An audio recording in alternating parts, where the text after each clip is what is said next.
Continuamos con la capacitación. Esta es en la segunda parte. Seguimos entonces hablando de todo este proceso desde los apóstoles hasta el tiempo moderno. Ya vamos ahora a hablar del año 312. El emperador de Roma, Constantino, aquí pasó algo muy interesante en el 312.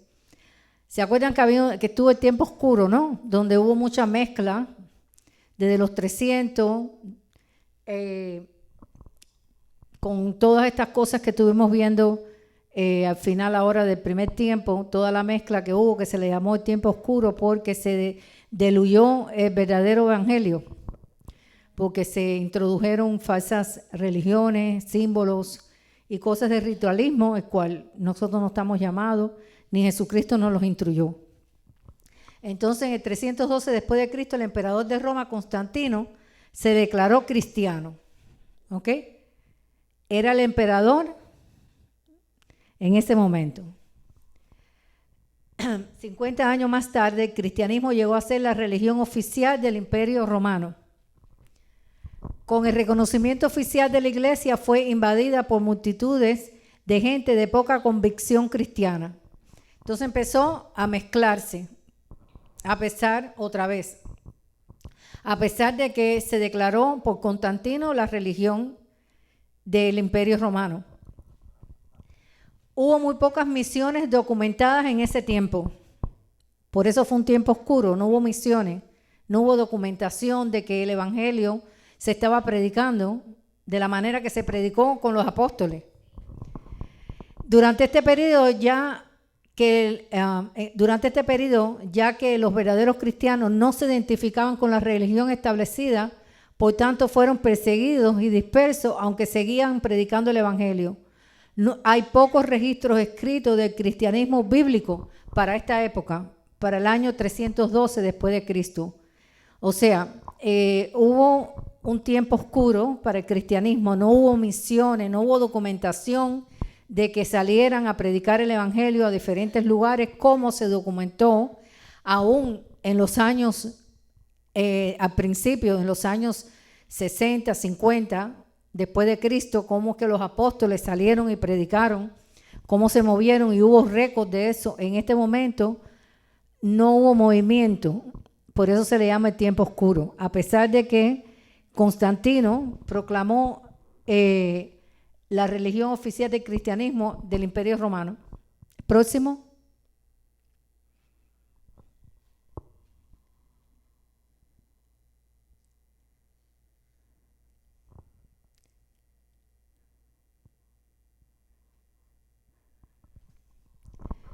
Ok, aquí vamos a hablar de unos cuantos grupos que posiblemente ustedes tampoco lo hayan oído. Están los paulasianos. Era en Armenia una secta que seguían solamente las doctrinas de Pablo. Y aún eso existe ahora. Todavía hay una secta que solamente son las enseñanzas de Pablo.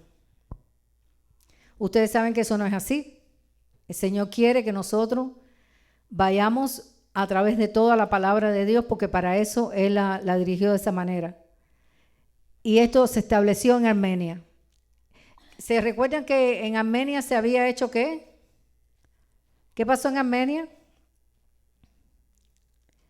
¿Se recuerdan?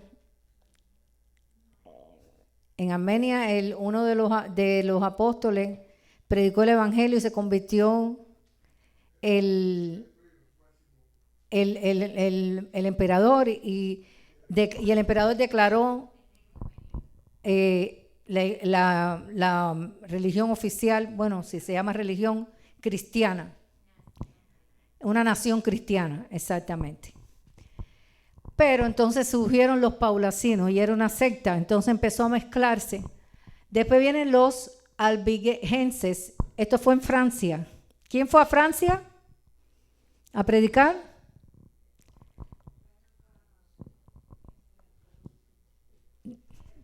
Bueno, Francia era una secta dualista medieval gótica.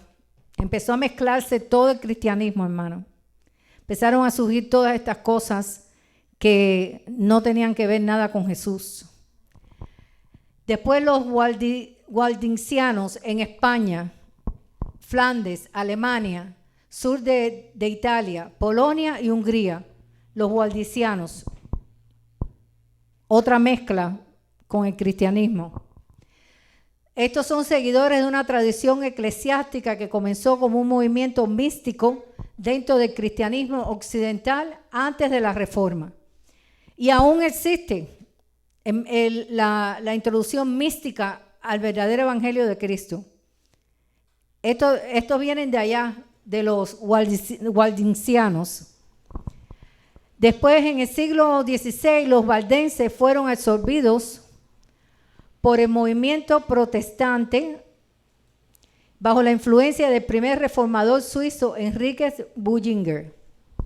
Entonces, los valdenses era otro, los waldensianos, que son los valdenses, fueron absorbidos por el movimiento protestante bajo la influencia del primer reformador suizo Enrique Bullinger. Él fue el primer reformador.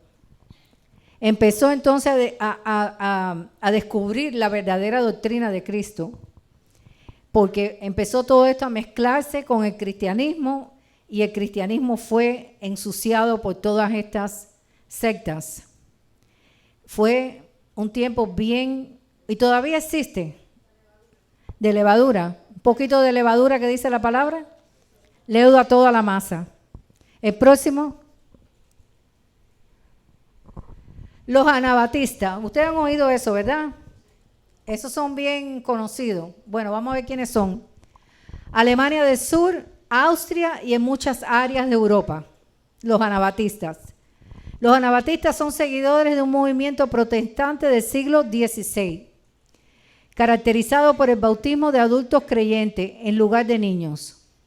Su fe se centra en la interpretación del Nuevo Testamento, la vida de Jesús, la comunidad cristiana como una fraternidad y el pacifismo. Debido a su rechazo a la unión entre iglesia y Estado y a la violencia, sufrieron persecución, muchos emigraron, dando origen a grupos actuales como los menonitas. ¿Les suenan? Los menonitas y los Amish. Los menonitas y los Amish vienen de los anabatistas. Se quedaron ahí. Pasó algo bueno, pero no es el evangelio es completo. Pero ahí de los anabatistas se desprenden. ¿Por qué estoy enseñando esto? Porque si nosotros tenemos deseo de predicar el evangelio, ir a evangelizar y hacer misión, tenemos que tener conocimiento global de cómo se fue diluyendo todo, cómo se fue mezclando todo. ¿Quiénes son quiénes? Los Amish y los menonitas vienen del grupo de los anabatistas. El próximo, pastor.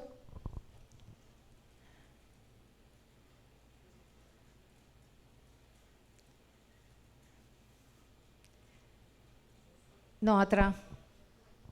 Se fue uno.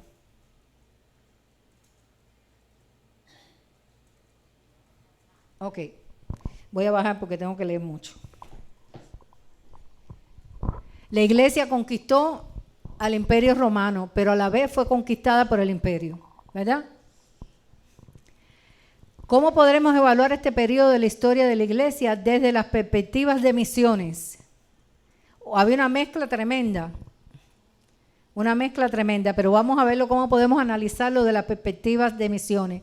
El evangelio fue llevado a muchas partes, incluyendo España, Francia y hasta las Islas Británicas. Si la iglesia hubiera quedado en el ambiente judío, probablemente hubiera sido extinguida o al menos hubiera quedado como un grupo muy limitado. Nada más que una secta de los judíos. Su extensión a todo el imperio romano fue un avance tremendo y somos deudores de ese avance. Al mismo tiempo vemos que el mensaje fue estorbado por muchos errores serios. ¿Por qué? Porque hubo mucha mezcla. Hubieron tantas cosas que surgieron en ese tiempo que hubo como dije, un poquito de levadura leuda toda la masa y se perdió la esencia principal de lo que era el evangelio de Jesucristo. Esto demuestra los peligros del sincretismo. ¿Y qué cosa es el sincretismo? Sistema filosófico que trata de conciliar doctrinas diferentes.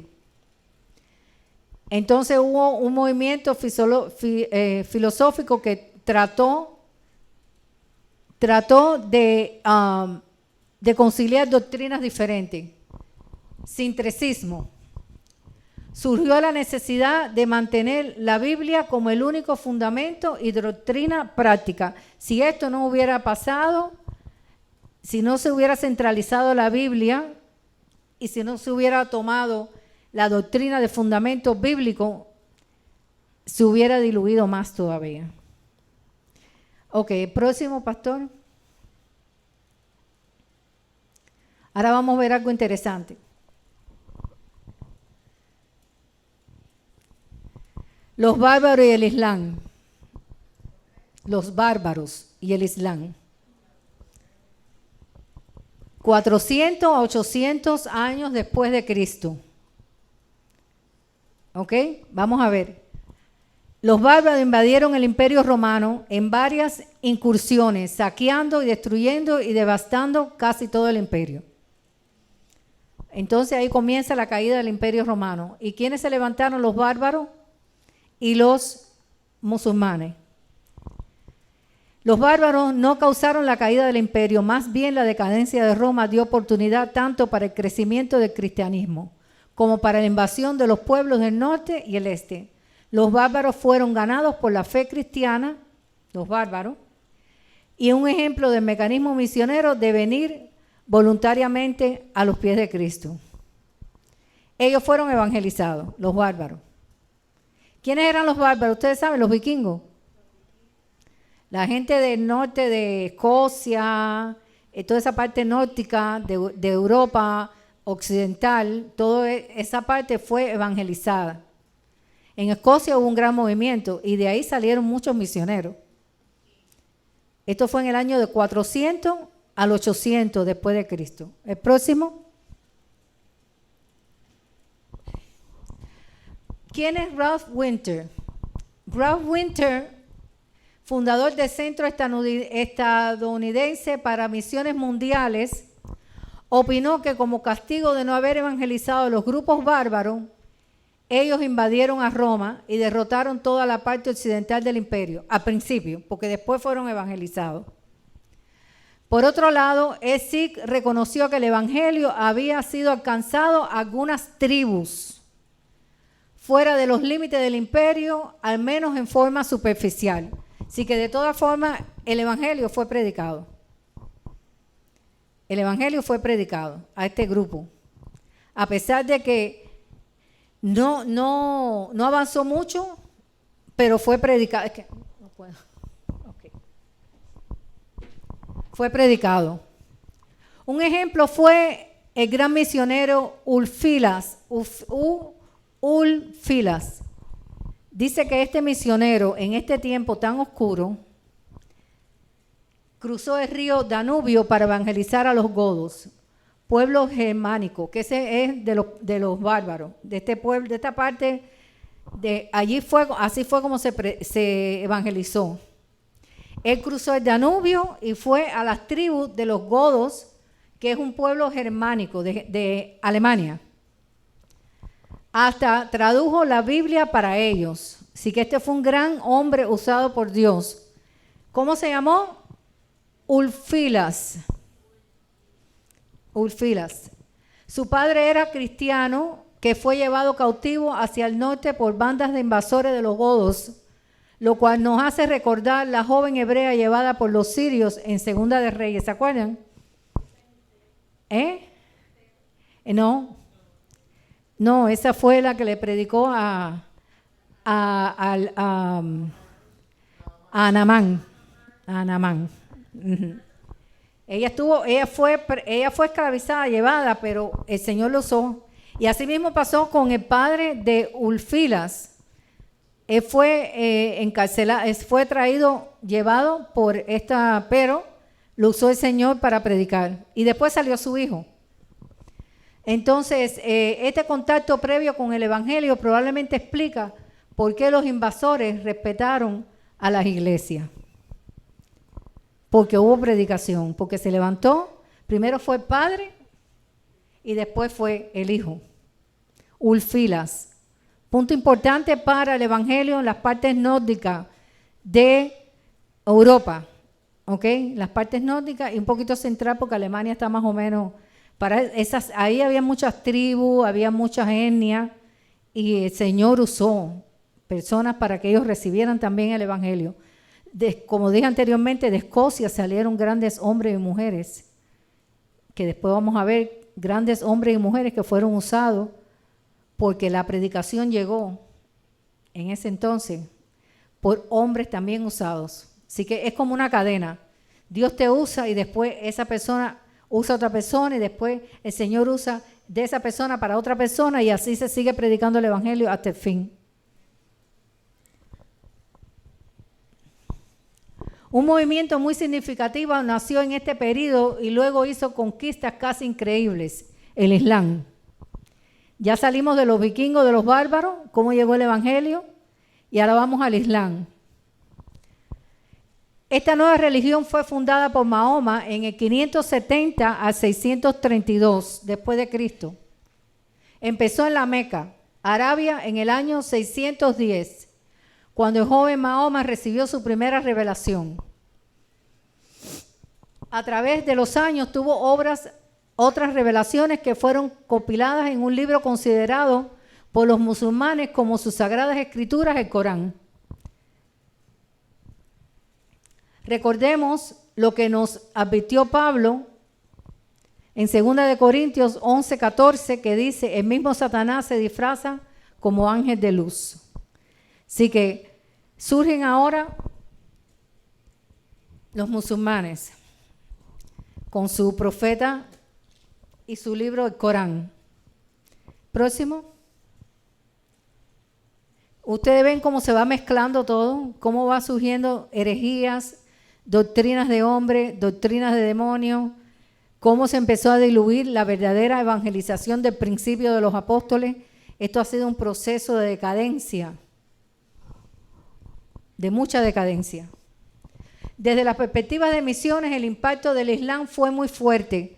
Cerró el paso a la expansión del cristianismo al sur y al este. Ellos se hicieron los dueños de esa religión. Tomó un auge tremendo hasta hoy. La esfera de influencia cristiana fue limitada a Europa. Los cristianos en tierras musulmanas llegaron a ser una minoría perseguida. La mayoría fue convertida al Islam con el paso del tiempo. Qué pena. Esto puso a Europa a la defensiva en contra del Islam, especialmente en España, donde la lucha para echar fuera a los moros duró varios siglos. 400 años estuvieron los musulmanes en España, hasta que fueron echados. Bueno, ahora está invadida completamente Europa. Estoy hablando en esa época. En Europa, por medio de los esfuerzos de monjes y misioneros, como por ejemplo Colombano, Bonifacio y otros, muchas de las tribus fueron convertidas al cristianismo. Hubo evangelización, a pesar que esta religión musulmana surgió y tuvo control de Europa, parte de Asia, un control tremendo, Entonces, pero surge siempre, Señor, tiene a alguien que no ha doblado rodilla ante Baal y es usado por el Señor a esos musulmanes. Ahí está. Miren todas las religiones que habían para ese entonces. Estaban los católicos, casi toda Europa. El Islam en España, porque estuvieron 400 años. Aquí está el ortodoxismo, que es la parte de Mesopotamia y toda esa parte de Turquía, toda esa parte de Armenia. Lo que había era una religión ortodoxa que todavía hay. Grecia tiene religión ortodoxa.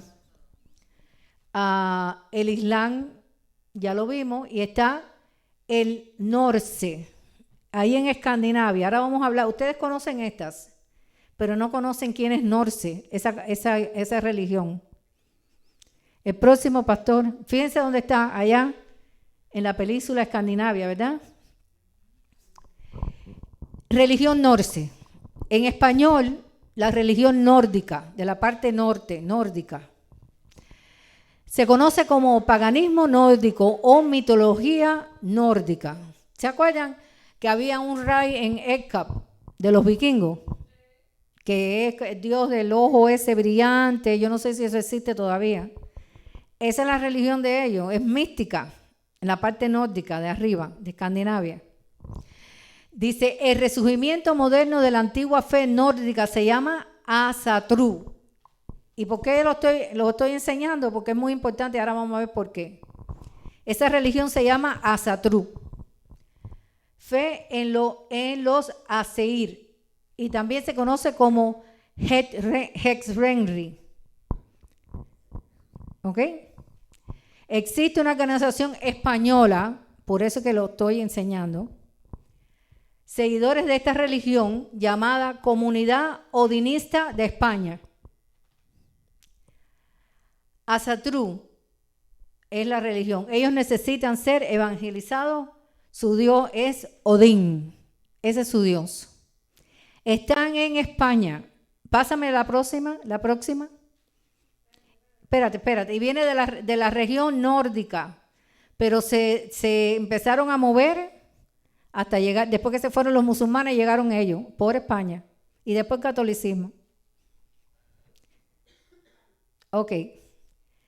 Comunidad odinista en España. Ellos todavía practican, son místicos, medio brujeros. Para atrás. Echa un momentico para atrás, el anterior. Nórdico, religión nórdica.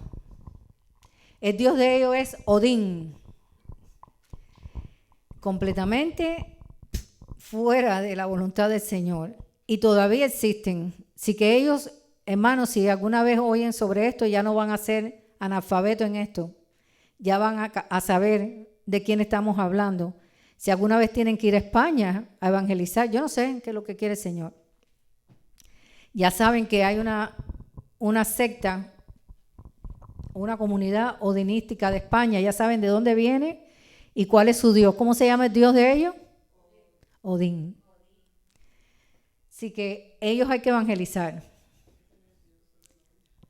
Ahora, las cruzadas y los vikingos.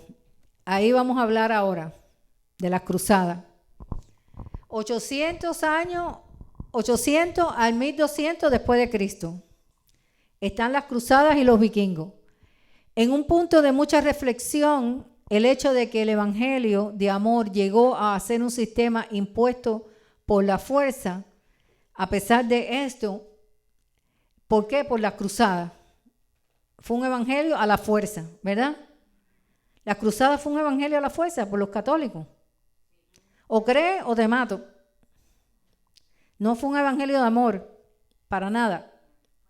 Fue en los años del 800 a 1200 después de Cristo. Esta postura belicosa fue culminada en las cruzadas en 1095 al 1291 después de Cristo. El tiempo de las cruzadas fue ese, de 1095 al 1291. Hubo una evangelización belicosa. O crees o te cruzo. Completamente no el evangelio de amor que nosotros conocemos.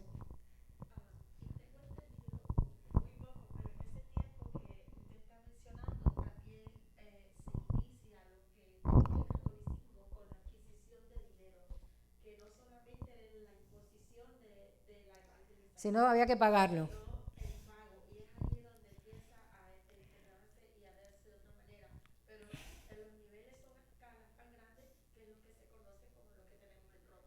Exacto. Muy fuerte, muy, muy satánica. Uh-huh. Entonces dice, ya terminamos, ¿no? ¿Te pasaste? Un poquito atrás. Sí.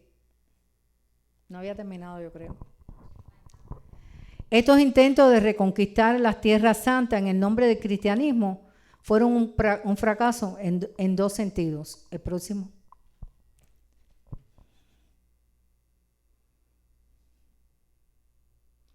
Debemos pausar aquí para reconocer otra gran tradición cristiana que fue muy misionera. No sé si ustedes han oído alguna vez.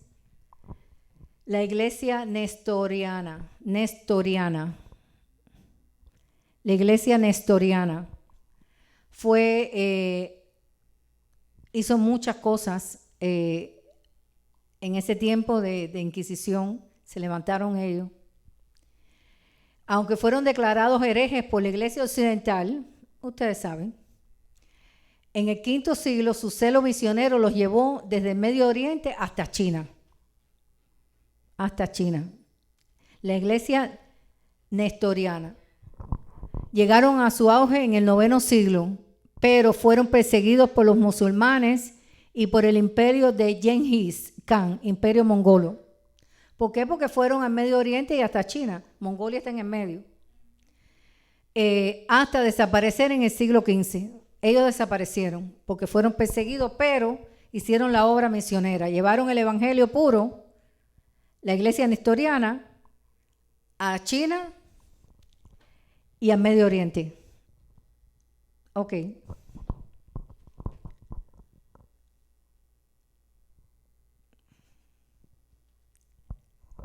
Ahí está. Se movieron por todo. Creo que llegaron hasta las islas japonesas y todas esas islas de Singapur y todo.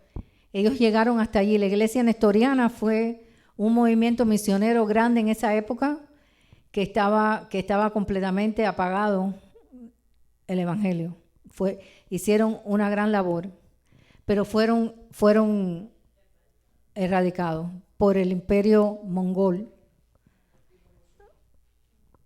La próxima.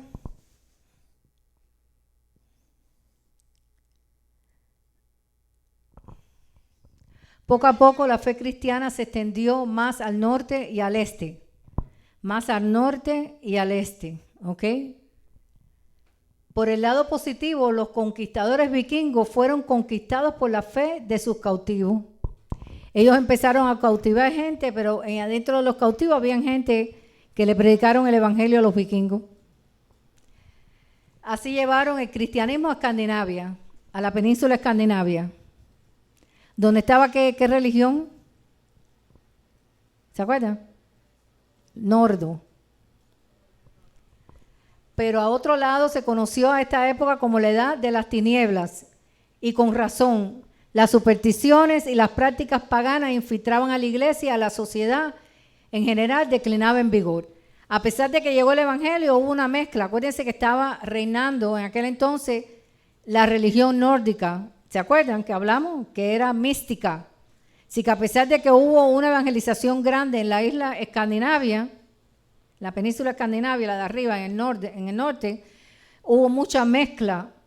Se introdujo demasiado misticismo. Y de ahí es que surge lo que está en España ahora. De allí mismo. ¿Ok? Seguimos.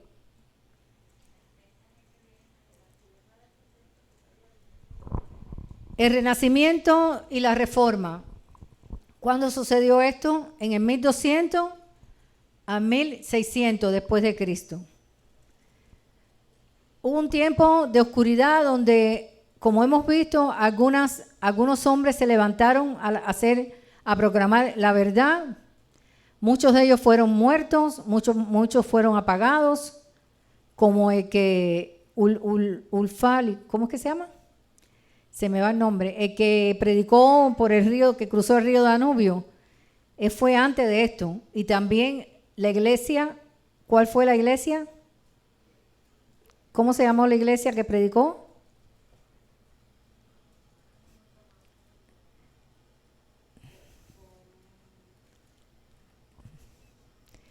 ¿Cómo se llamaba la iglesia que predicó?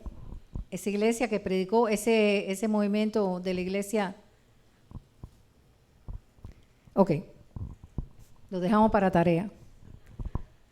Durante esta época hubo un renacimiento de estudio, la Biblia en latín fue revisada y recibió una amplia circulación. Las escuelas, universidades crecieron. Al final de esta época, la imprenta fue inventada y el comercio empezó a extenderse por todo el mundo. Hubo interés en el estudio de la Biblia. Por eso es que pudo renacer otra vez la verdad de Jesús. Todo eso preparó a Europa para la Reforma protestante, marcando así el comienzo de una nueva etapa en la historia cristiana. La Reforma hizo resurgir la verdad de la fe, porque se había perdido, se había ligado, se había mezclado, habían tratado de extinguirla. Pero la Reforma, como hubo un movimiento de universidades y la imprenta surgió, empezó entonces la palabra a salir, a publicarse, entonces nació un nuevo movimiento de reforma para traer la verdad de la fe, no del pago que había que hacer para poder, las indulgencias. Se eliminaron las indulgencias, pago para poder, perdón de pecado. ¿Cómo se llamaba? Ufila. Y sí, hermana. La próxima. La reforma fue una gran corrección a los abusos de la Iglesia Católica y un regreso a los principios bíblicos de solo la fe. La salvación es solamente por fe en Jesucristo. Solo la gracia, el cristianismo, solo la gracia. El cristianismo en el 1200 después de Cristo, historia solamente por gracia, no por obra. Y solo la Escritura, la única autoridad en cuanto a la vida cristiana y doctrina correcta es la Biblia. Esta corrección fue indudablemente esencial para la restauración de la verdadera iglesia, debo haber puesto ahí, y sirvió como preparativo para una base y un comienzo otra vez, un resurgimiento de la verdad del Evangelio, porque se había diluido, ustedes han visto cómo se fue diluyendo tanto, cómo se fue mezclando tanto, que hubieron pocos movimientos misioneros para esa época, pero todavía Dios había preparado personas para llevar el Evangelio a pesar de ser el tiempo oscuro de la fe, un tiempo oscuro. Sin embargo, por varios siglos las iglesias reformadas no lograron mucho en misiones mundiales, porque es que se tuvo que empezar de cero. No fue fácil. Se había mezclado, se había diluido tanto la verdad que había que empezar otra vez a poner las bases. Y entonces el movimiento misionero no fue muy grande en ese entonces, más bien fue poniendo bases para poder entonces empezar otra vez a llevar la verdad del Evangelio. ¿Por qué no hubo expansión del Evangelio después de iniciarse la reforma? Fue por varias razones, ¿ok?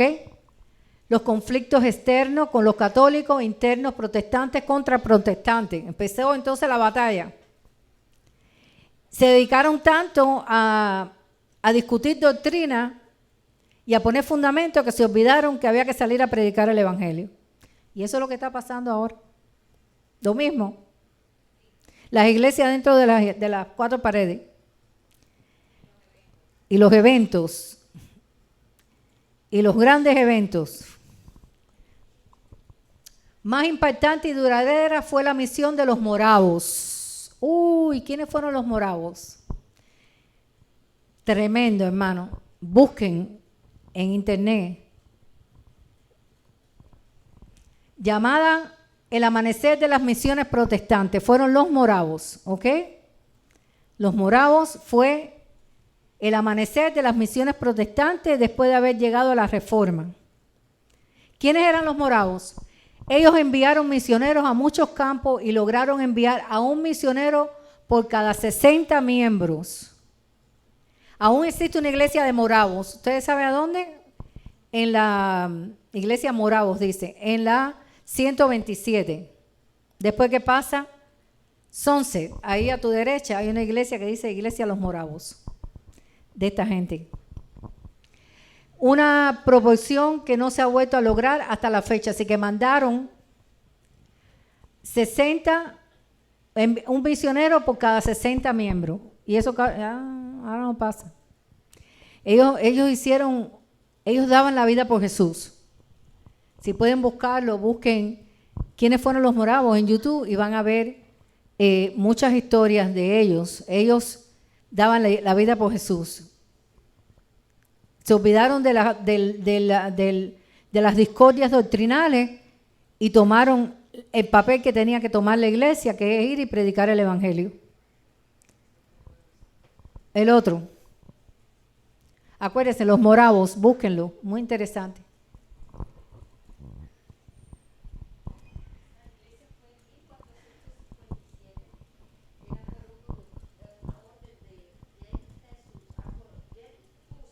Hus, sí. Sí. John Hus fue la lanza de las misiones. ¿Quiénes fueron los moravos? Los moravos eran un grupo de seguidores de protestantismo que se originó en Bohemia, República Checa, en el siglo XV, antes de Martín Lutero. Antes de Martín Lutero, ya ellos habían dicho, no vamos a seguir. Fueron al original de Jesús. En Bohemia, en la República Checa. Los moravos fueron pioneros de movimiento misionero cristiano. Acuérdense que las misiones habían parado. ¿Por qué? Porque había tanta confusión, tanto mezcla, tanta levadura, tantas cosas que pasaron que las misiones habían parado y ellos fueron la punta de la lanza para comenzar otra vez al mundo misionero. ¿Y por qué he dado toda esta historia? Porque tenemos que saber qué pasó, por qué no se hacían las misiones. Entonces ellos surgieron y empezaron a establecer misiones a África, América del Norte, el Caribe y a otras partes del mundo. Fue una fuerte conexión con la fe, los moravos. Importantísimo los moravos. Importantísimo. Se caracterizan por su sencillez, humildad, generosidad y el uso de música en sus cultos. Los moravos. Próximo.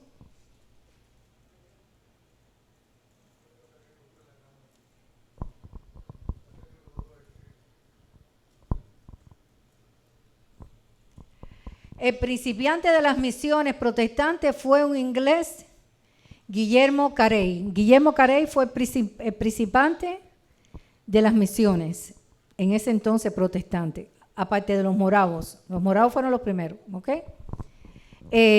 1761 a 1834, quien despertó a la iglesia y llegó a ser conocido como el padre de las misiones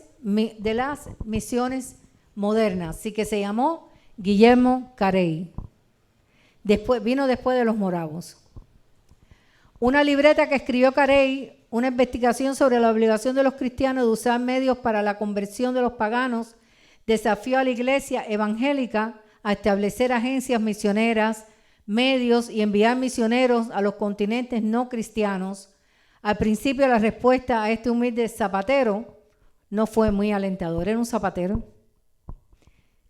A los más humildes que Dios usa con poder. Y yo creo que hasta aquí vamos a llegar hoy. Yo creo que ha sido bastante información. Y vamos a seguir aquí un momentico. Por su insistencia, los bautistas de Inglaterra formaron una agencia misionera y mandaron a Carey a la India. Dentro de poco tiempo hubo 3 agencias misioneras en Inglaterra, 2 en Escocia, una en Holanda y una en los Estados Unidos. A los 25 años se podía contar con 25 agencias misioneras. Así que Carey fue la punta de la lanza también, aparte de Hudson, que vamos a estudiar más adelante. Vamos a ver varias vidas de misioneros, hombres y mujeres, que hicieron grandes cosas para el Señor. Así que Dios me los bendiga y nos vemos en la próxima clase. Amén.